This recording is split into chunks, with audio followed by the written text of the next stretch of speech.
Señores, hoy es miércoles de la salud. Como todos los miércoles estamos aquí en Revista 110 y siempre tratando de mantenernos actualizados con algunos temas. Creo que esta semana es obligado que hablemos de lo que el presidente estuvo manejando en la semanal del lunes, que, ¿verdad? Los temas de salud. Pero no nos vamos a enfocar en el dengue, no nos vamos a enfocar en el dengue más porque suficiente información acompañada de desinformación hay en el medio sobre el dengue. Pero creo que se aclararon algunas cosas en ese sentido respecto a los números y respecto a las estadísticas. Y como el presidente planteó, la no necesidad o la deshonestidad de un gobierno cuando falsea estadísticas. Sobre todo porque la gente estaba rotando en emergencias con síndromes febriles que no todos son dengues. Y también porque cuando sucede una muerte, sobre todo en un niño con algún tipo de síndrome febril por cualquier razón, en una época donde el dengue está en un pico epidemiológico, se le atañe al propio dengue.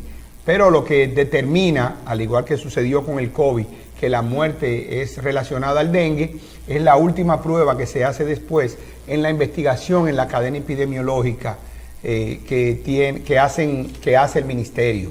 Eso no es nuevo, igual que pasa con una mortalidad materna, el ministerio asiste, hace una investigación retrospectiva, mira a ver todo alrededor y puede determinar, ¿verdad?, no solamente el tema de la mortalidad, sino el tema de la causa.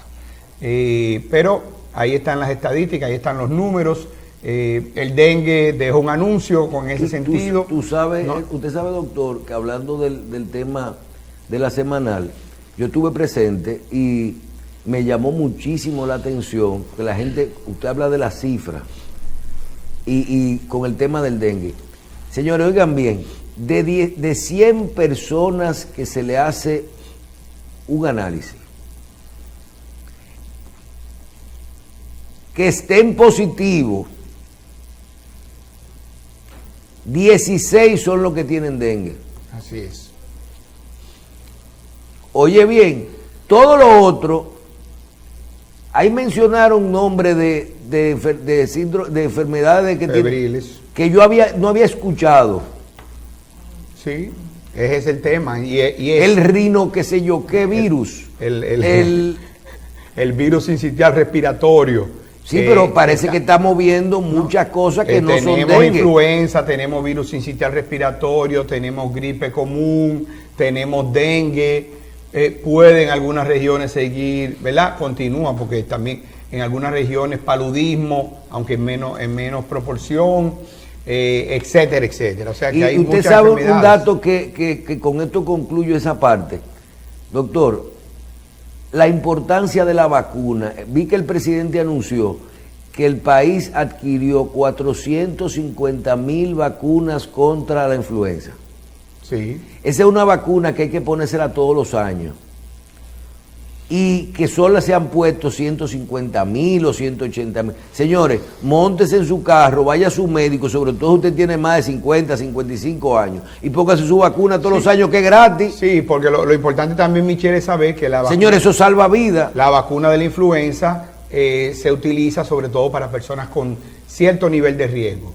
O sea, personas, adultos mayores, personas con enfermedades respiratorias crónicas como asma, pacientes con síndromes de problemas inmunológicos, o sea que hay trastorno de las defensas, o sea, son los que se priorizan, las personas que tienen alto riesgo. Luego después, ¿verdad?, el resto de la población.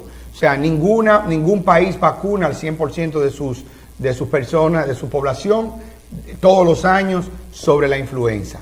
O sea, pero definitivamente, ustedes saben también, Michelle, que después del COVID y aparecer los antivacunas, entonces también mucha gente se ha montado en la ola de la antivacuna, que no me voy a vacunar porque la vacuna me están metiendo desde el chip hasta todos los daños que están causando. Y fíjate que aquí mismo tuvimos varias conversaciones con especialistas donde hablábamos que si la vacuna del COVID había incrementado los problemas cardiovasculares, sobre todo trombóticos, infartos y muertes repentinas.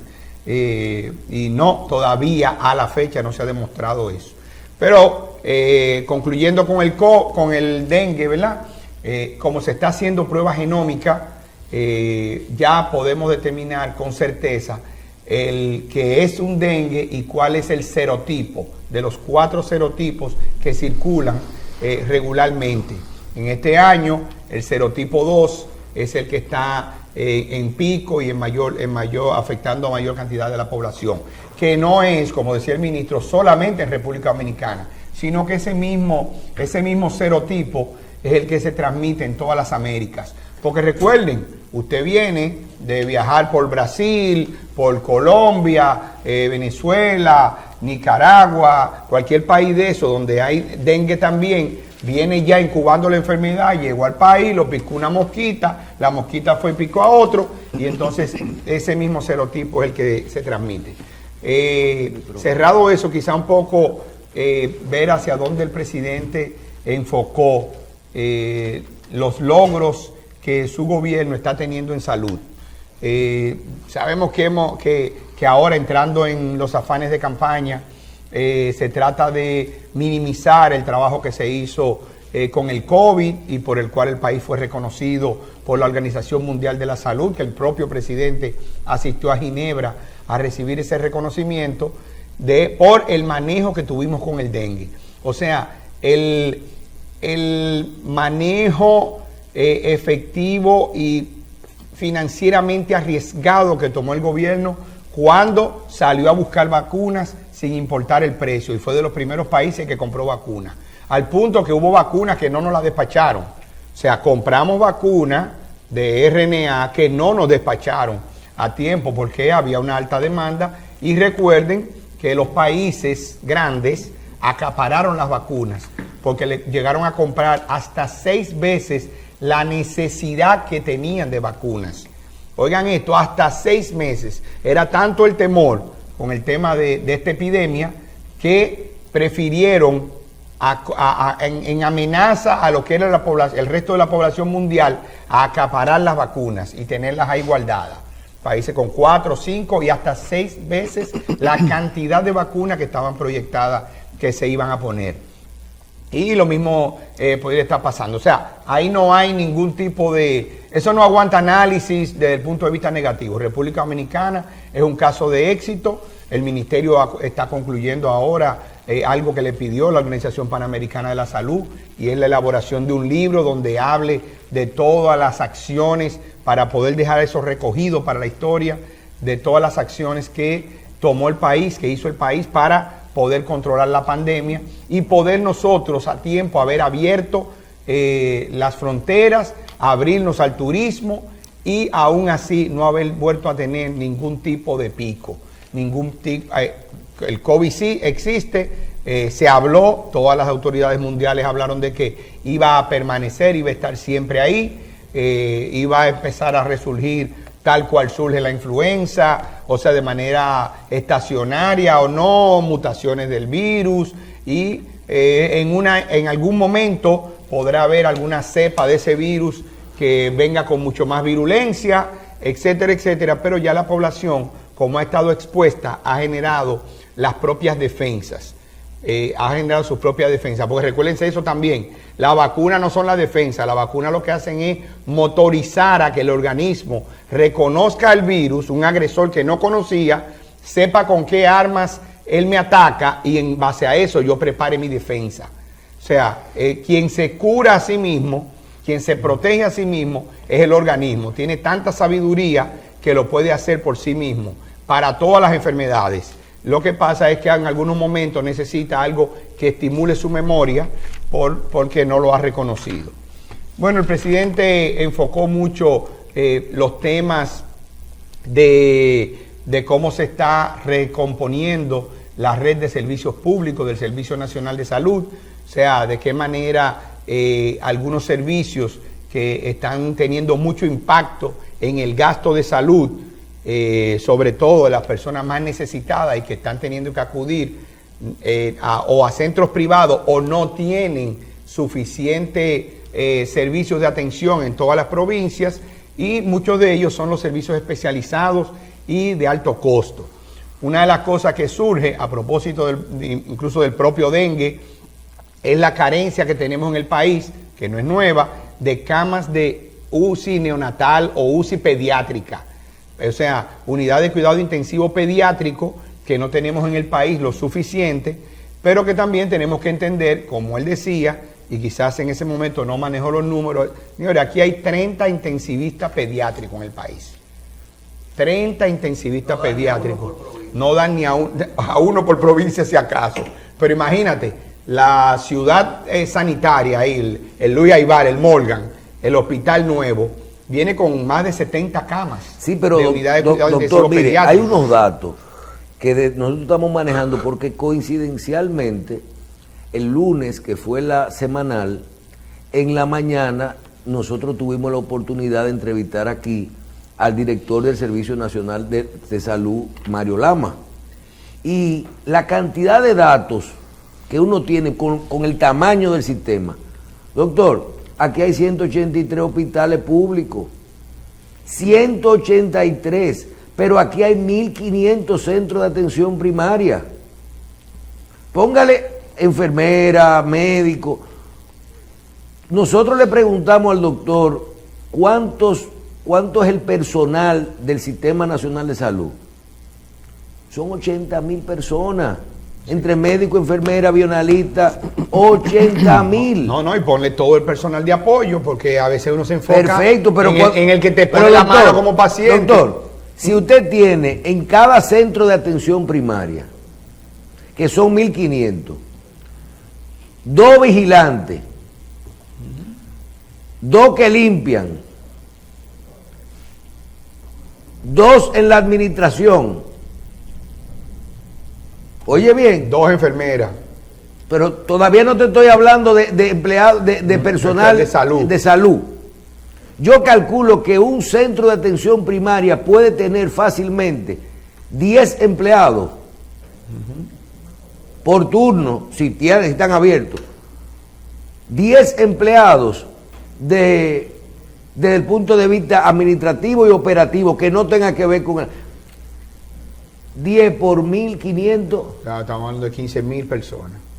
Solamente ahí. Entonces, y si hay que ponerle un médico, una enfermera, un qué sé yo. O sea, solo los centros de atención primaria, bien armados, tú tendrías que tener eso. Otro dato que le quería consultar es, cuando estuve viendo que por primera vez el presidente explicó algo, primero, de que el Seguro Nacional de Salud ya tiene 2.700.000 personas nuevas, no 2 millones. 2.700.000. Y el presidente explicó una mecánica cuando hablaba del problema de los fondos a los hospitales, de cómo los pagos de la ARS, SENASA, en el caso de los que van a los hospitales, son los que mantienen gran parte del sistema de los hospitales dominicanos. Sí, claro. Que uno, o sea, que eso se le está facturando. Claro que sí, porque SENASA hacia la red pública mueve alrededor de 7.000 millones de pesos anuales. Eso es, teniendo todavía la red pública, una gran necesidad de articular estos programas de alto costo, de enfermedades catastróficas. O sea, no hay suficientes unidades cardiovasculares, o sea, de angioplastía, del sector público.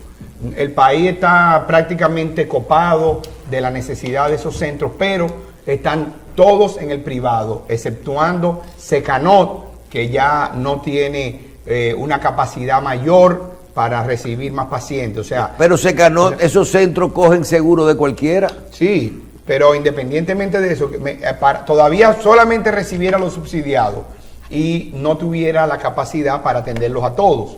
Pero no teniendo tampoco centros oncológicos, solamente existe un centro oncológico público, que es el INCAR, el Instituto Nacional del Cáncer Rosa Tavares. Pero el presidente anunció 3 sucursales. Entonces, del INCAR. Lo que está hablando el presidente precisamente es poder regionalizar las atenciones del cáncer, las atenciones oncológicas con centros ¿Y por qué él dice especializados. que al principio, que eso yo no lo entendí, de que tú vienes y te da la primera consulta en el INCAR y los seguimientos te lo puede dar en las sucursales que van a atender? Bueno, porque tú, por ejemplo, te vas a poder dar la quimioterapia y la... Exactamente. Son puestos de... Sí, porque una vez se define el esquema de tratamiento que tiene esa patología oncológica, o sea, ya no es necesario que lo atienda directamente el INCAR en su sede central, sino que lo haga en cualquier otro de los centros de ¿Y eso funciona, doctor, esa modalidad? Sí, claro que sí, que funciona, porque además volvemos al mismo punto, o sea,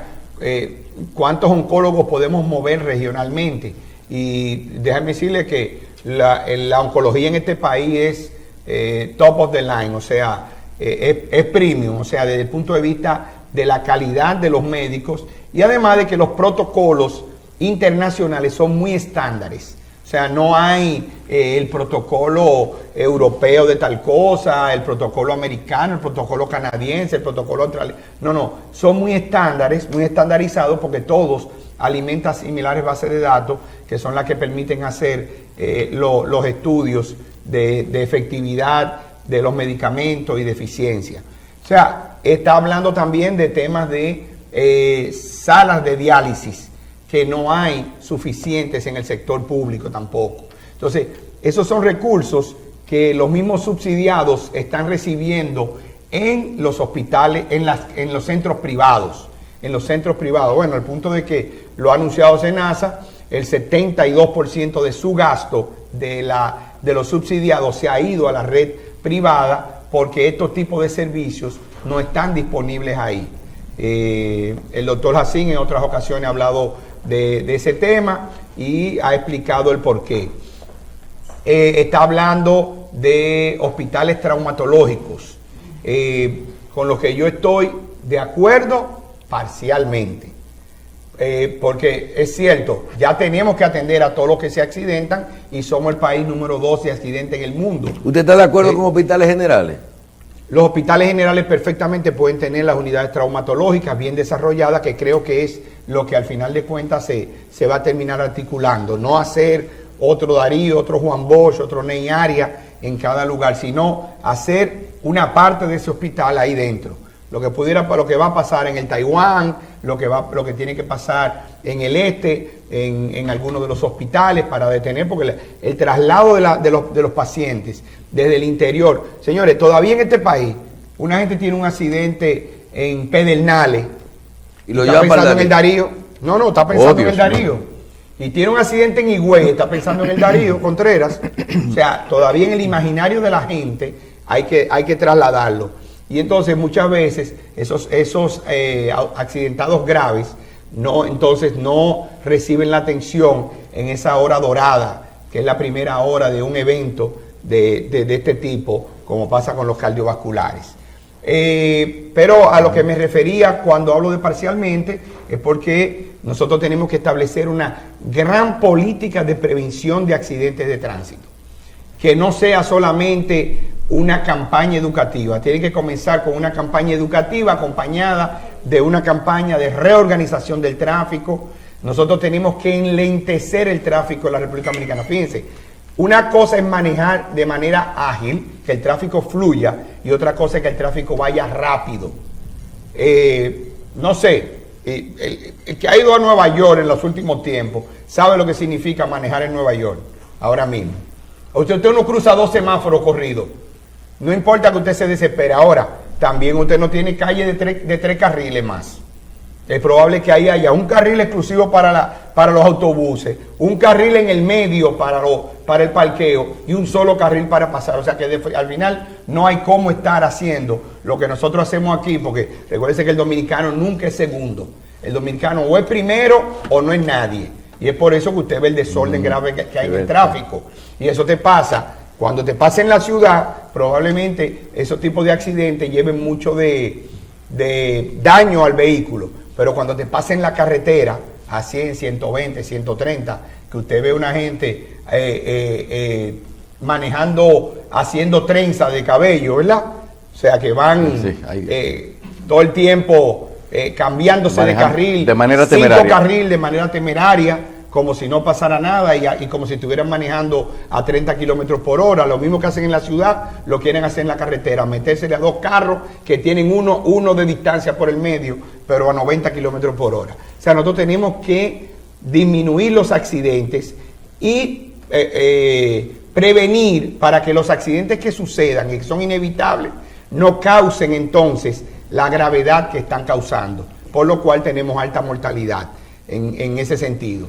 O sea, que estamos hablando, y el presidente estuvo muy enfocado en eso, todavía también en la, señores, remodelación, pero terminación de muchos de los hospitales que se comenzaron hace 10, 11 años, se comenzaron sus reconstrucciones. Señor, 10 y 11 años que se comenzaron reconstrucciones de hospitales que aún no han terminado. Recuérdense aquella visita al hospital Musa en San Pedro de Macorís, cuando el presidente en un viaje hacia Punta Cana a una actividad decidió pararse en el hospital Musa, visitarlo, y cuando vio lo que había quedado ahí después de una inversión de miles de millones de pesos, y le dicen los contratistas que faltan 600 millones para terminar lo que se había planificado originalmente, Michelle. O sea, no sé si ustedes recuerdan aquella escena que un presidente del colegio médico regional, local de ahí, le habló de la Casa Club al presidente en ese momento y le dijo, le dio un santo boche cuando le dijo, mire, eso está muy bien, pero ahora mismo aquí estamos hablando de buscar 600 millones de pesos para poder terminar este hospital. Y esto tiene que ir primero con una famosa Casa Club. O sea, no sé si ustedes recuerdan esa escena, y es precisamente por eso. O sea, estamos hablando de muchos hospitales que no se terminaron nunca por temas de ubicaciones, y parte de eso se ha hablado en muchas otras ocasiones. Son las razones por las cuales se eliminó ¿cómo se llamaba esta institución? Que era la OISOE, porque al final de cuentas la OISOE se trancaban todos los proyectos, lo sabemos, escuelas, hospitales, etcétera, y fueron pasados al MIBET para poderlos avanzar. Tenemos, ¿verdad? El presidente también habló del impacto que había generado SENASA con ahora 2.7 millones de afiliados nuevos. No son todos en el subsidiado. En el subsidiado por un tema de recuperación del empleo, mucha gente que entró al subsidiado con esos 2 millones, casi 2.3 en medio de la pandemia, regresó al contributivo, pero el SENASA mantiene unos 2 millones de afiliados de esos. SENASA tiene 2.7 millones entre subsidiado y contributivo. No, perdón, 5.7. 7.5. De 10.7 millones de dominicanos, 7.5 están en SENASA. 7.5 están en SENASA.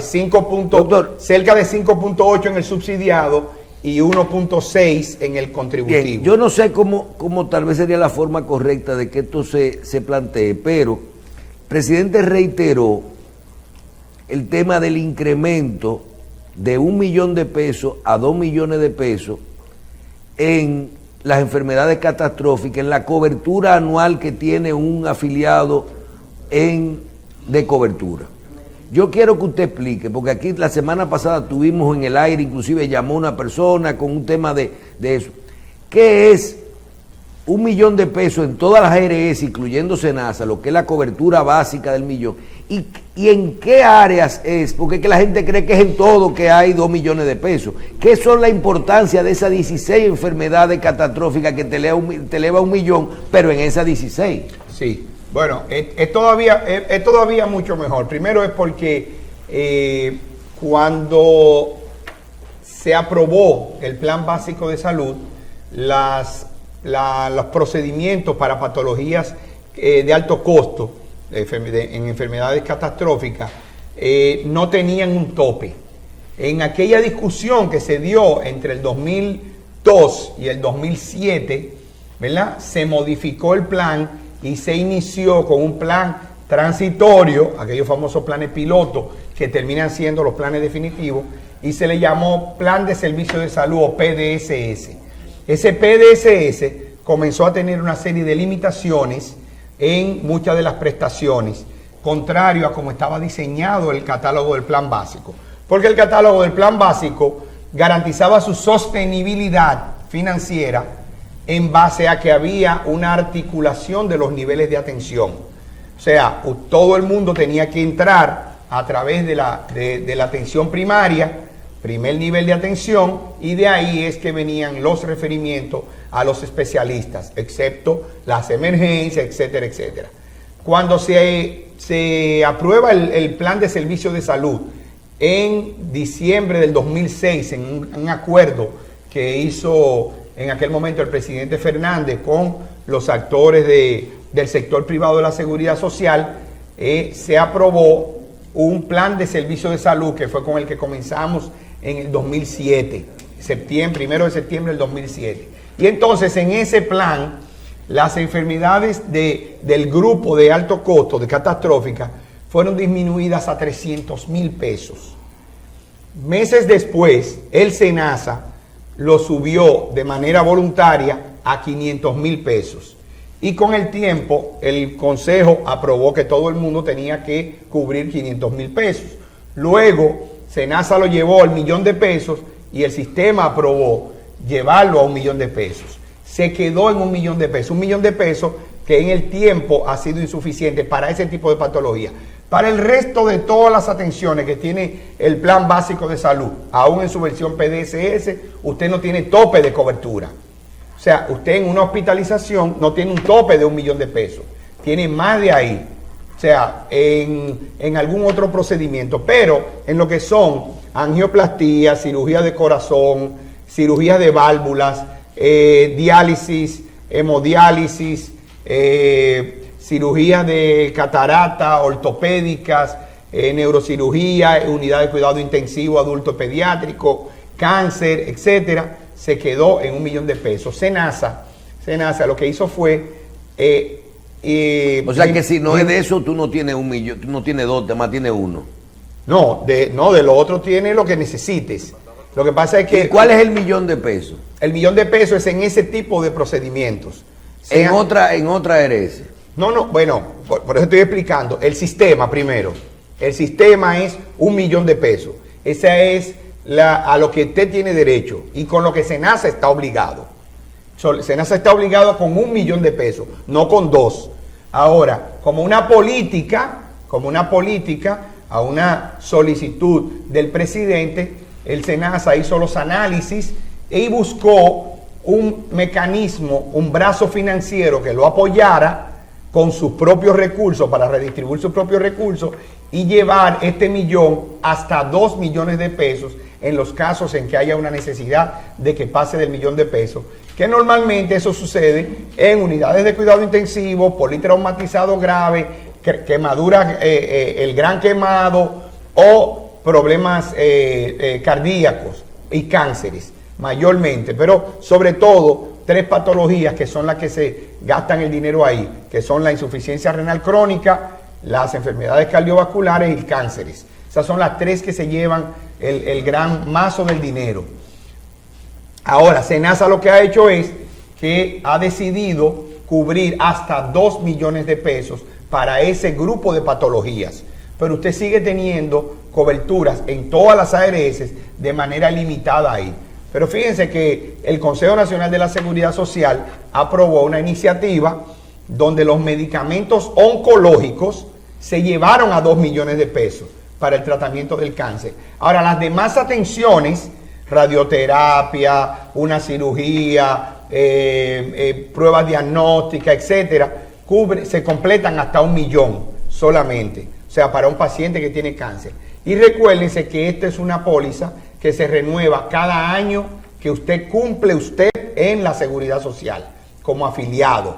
No es cada año calendario, sino el año que usted comienza, lo que en los seguros se llama año póliza. O sea, si usted por primera vez entró al sistema el 1 de noviembre, su año póliza se le renueva el 1 de noviembre. Para cada persona de manera individual. Y es lo que pasa, Michelle, para que pueda entenderse, por ejemplo, con los medicamentos ambulatorios. Los medicamentos ambulatorios tienen hasta la fecha un tope de 8,000 pesos. O sea, medicamentos ambulatorios son los que se prescriben para ir a ser retirados en la farmacia. Pero esos 8,000 pesos no afectan el medicamento que usted consume en una hospitalización. O sea, en una hospitalización eso está calculado dentro del costo de la hospitalización y esa necesidad, eso es a necesidad que tenga el paciente y por pertinencia médica. O sea, que los medicamentos que ustedes están poniendo en la hospitalización estén relacionados con la patología por la cual usted está ingresado. Y cuando en una ARS le cubre, el que tiene un plan complementario, busca usar su cobertura de medicamentos, ¿cuáles son los primeros que se consumen? ¿Los 8,000 que le tocan cada año o los que adicionalmente le incluyen el plan? No, es que adicionalmente no hay ninguna, o sea, tú no guardas de un año para otro. Tú no guardas de un año para otro porque eso no está dentro de la lógica del aseguramiento. Es lo mismo que pasa cuando tú compras tu pero seguro si el plan complementario usted dice, bueno, usted tiene los 8 que da el plan, más 2 que le damos nosotros. Si es el plan complementario, sí, o sea, usted tiene, porque el plan complementario no solamente es un tope de cobertura en dinero, puede ser también medicamentos que no estén incluidos en la cobertura del plan básico.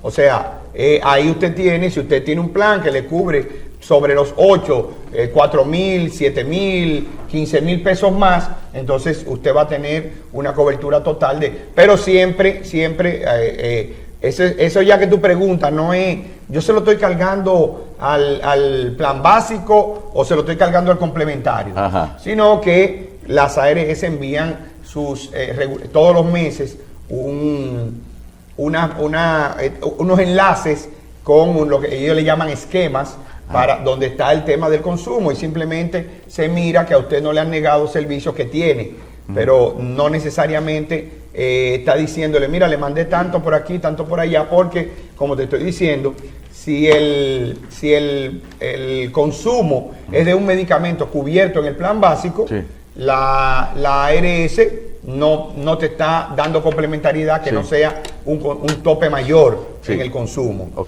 sea que ahí no hay no hay ningún trastoque. Eso funciona de manera llana en cualquier ARS. O sea que ahí no hay ningún problema con eso. Bien. Bueno, el tema de la semanal, algo que el presidente destacaba a propósito de lo que Michelle preguntaba, no solamente de los 2.7 millones de afiliados con los que ha crecido el SENASA, o sea, SENASA ha crecido 2.7 millones de afiliados en la gestión desde el 2020, porque los contributivos han crecido casi 500,000 personas. O sea, el SENASA es la ARS número 1 en afiliados en el régimen contributivo, con 1.620.000 alrededor en lo que vamos cerrando del mes, cuando tenía 1.170.000 más o menos en agosto del 2020. Pero también que ha crecido en planes complementarios, porque ya ha triplicado o pasado de triplicar los planes complementarios que tenía a su llegada. Pero un tema importante con los 2 millones que destacaba el presidente es el ahorro que eso ha representado en el gasto de bolsillo de los afiliados y que se estima en unos 700 millones de pesos anuales, que ese tipo de beneficio está ahorrando a los afiliados de SENASA. O sea, está disminuyendo el gasto de bolsillo, aparte de garantizar la continuidad de la cobertura que están teniendo, porque al no terminarse el millón, continúa la cobertura, pero también eso que no estaba cubierto sobre el millón. Sí, los 200,000, los 300,000, eso caía en los bolsillos en el gasto familiar de salud, en el gasto de la familia, y ponía en aprieto a muchas personas. Pero cuando tú le sumas esos 200,000, 150,000, 300,000, 600,000, 50,000, más los temas de diferencia, gastos no cubiertos, eso está representando para los afiliados de SENASA un promedio de un alrededor de 700 millones de pesos anuales. Y eso, de verdad, señores, eso tiene un impacto. O sea, el que hayamos podido ver cómo estas cosas están sucediendo. El presidente también destacaba en ese sentido, ¿verdad?, esta articulación que se tiene que dar SENASA, Servicio Nacional de Salud, para garantizar, ¿verdad?, que el financiamiento de la red pública no esté solamente sustentado en el presupuesto, que es la complementariedad del régimen subsidiado, sino también que ese dinero, primero, cuando se garantizan que los servicios especializados estén llegando a las diferentes localidades, aunque sean de manera regional, porque también funciona así en muchos otros países, no todas las provincias pueden tener un hospital, un hospital especializado en cáncer. No funciona de esa manera. O sea, la medicina se concentra, la medicina especializada, en algún lugar, y de esa manera garantizan que las atenciones son más eficientes desde el punto de vista del costo, porque no tienes que tener nuevas infraestructuras o no tienes que tener también más personal. Fíjense que eso mismo sucede con lo mismo que pasa con el turismo de salud, desde el punto de vista de todas las islas que nos rodean. Muchas de esas islas, y lo hemos mencionado antes, que pertenecen a la mancomunidad holandesa, a la mancomunidad francesa, a la mancomunidad inglesa, son tan pequeñas que no es costo eficiente construir un hospital de medicina superespecializada. Y ellos tienen que comprar servicios en los países alrededor, Centroamérica, sobre todo Colombia, Costa Rica, Panamá, República Dominicana, para poder garantizar, y es preferible traerlo en un avión, que reciban las atenciones y entonces que en base a eso puedan estar garantizándole eso sin tener ellos que hacer una inversión, buscar un personal que no tienen y se dedican más a las atenciones básicas que necesita su población. Y esto es lo que se está planteando ahora mismo con esta regionalización de algunos servicios especializados. Si no hay algo más que... Digo, hay mucho que decir, lo que pasa es que no quiero forzar mucho al doctor William. Y quería decir algo con respecto, viendo el lunes de Luis Abinader, que lo dedicó a la salud, y viendo la convención del Partido Revolucionario Moderno, quiero decir algo que posiblemente sean interrogantes. Hay muchas cosas que yo desconozco totalmente. Algunas desconozco una parte y otro quizás conozca una parte importante, que son pocas las cosas que yo conozco suficiente. Pero hay algo que yo por lo menos no permito que se me niegue, que es la edad que tengo, porque es una realidad. Oyendo a Alburquerque, le digo, inclusive se lo digo personalmente, que pronunciar JP Morgan en un idioma propio no le da a un político la capacidad de decir: a mí me toca más que a Peña o que a Luis la presidencia de la República, porque la política es otra cosa.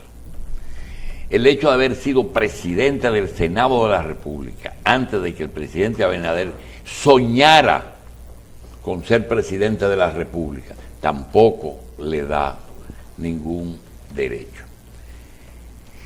Eso con respecto a capacidades y a posiciones. Con respecto a experiencia, quiero decir que, oyendo al presidente Abinader, que no necesariamente el presidente de la República debe de ser un médico, ni debe de ser un técnico en salud, debe de ser un ciudadano con suficiente conocimiento para conducir un país en todas sus áreas.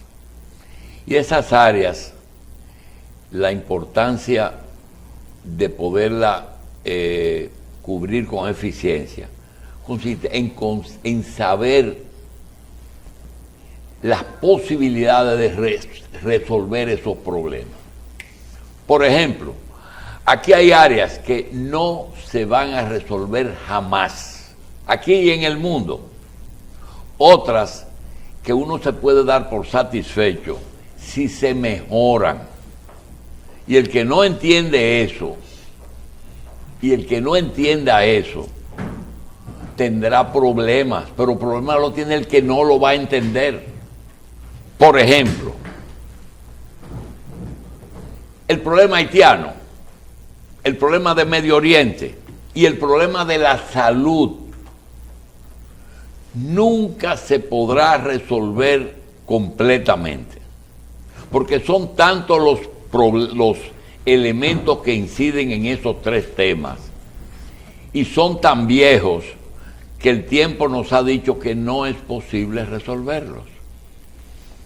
Lo de Haití ya se ha dicho, lo de Medio Oriente hay que buscar la Biblia, y lo de la salud, el doctor Willamon, el doctor de Senasa, el doctor Jacín, el ministro de Salud, el doctor Lama y el presidente de la República, son personas que todos nacieron después que yo era médico, después de yo graduarme. Es decir, que yo tenía un mundo vivido que no se me puede negar antes de nacer todo el servicio de salud de este y del gobierno que pasó.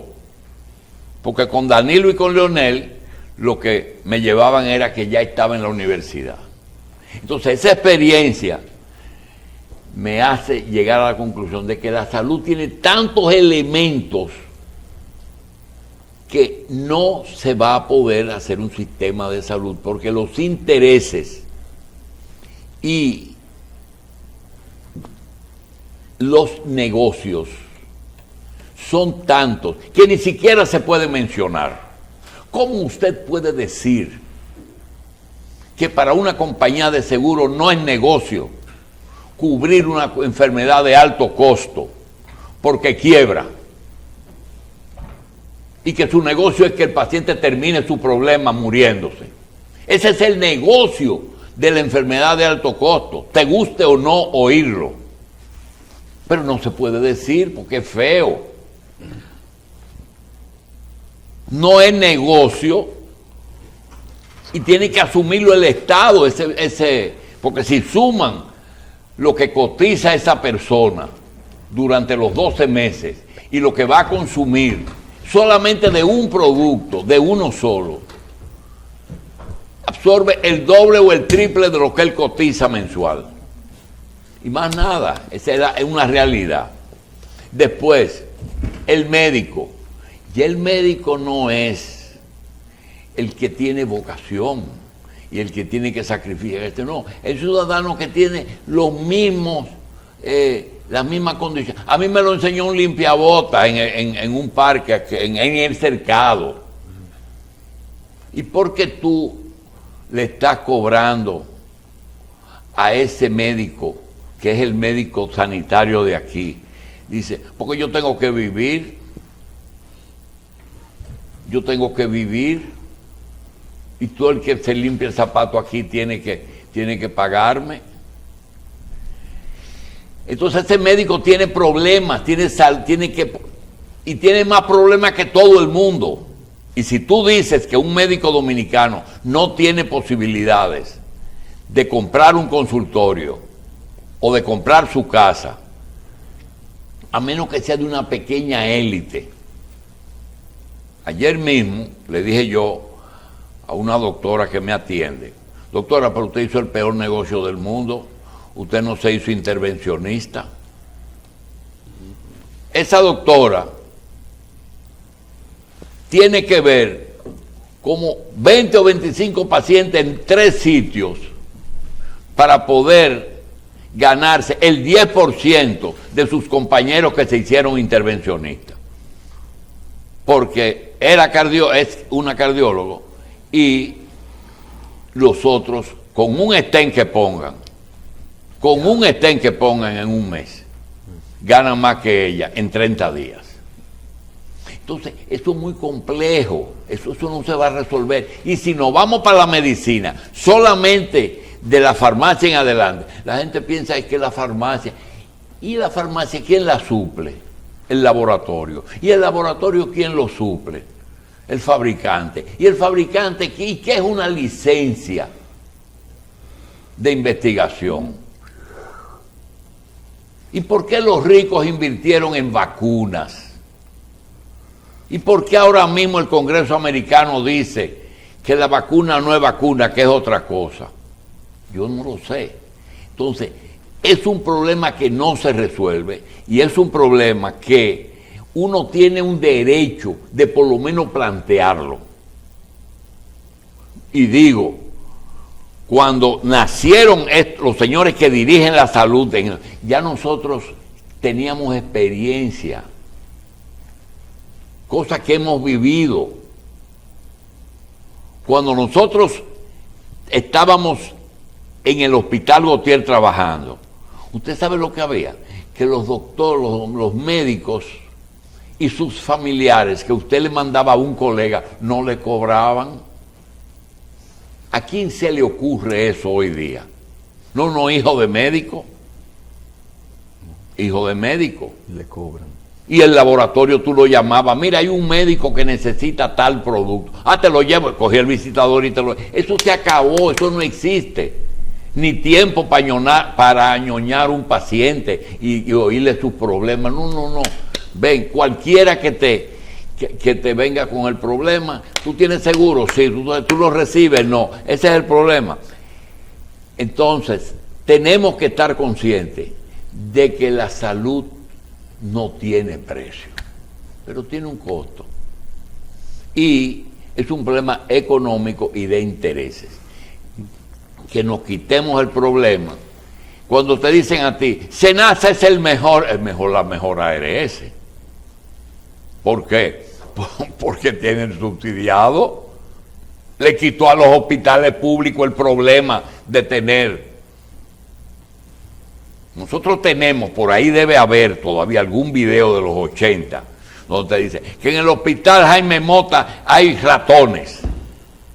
Denuncia así.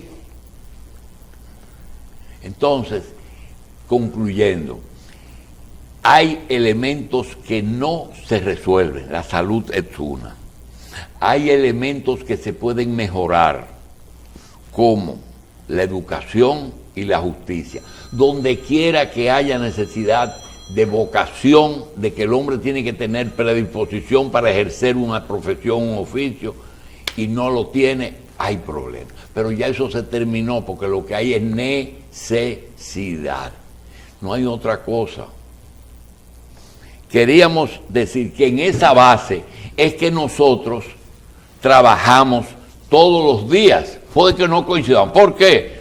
Porque los intereses hacen que los que administran eso se les complica la cosa, porque tienen que buscar la forma para que políticamente se resuelvan esos problemas. Porque políticamente que se resuelve. La mejor ARS, Senasa. Las otras, negocio. ¿Por qué? Porque están hechas para negociar, no para perder. Y no me quiero buscar más problemas con esa gente. Pausamos.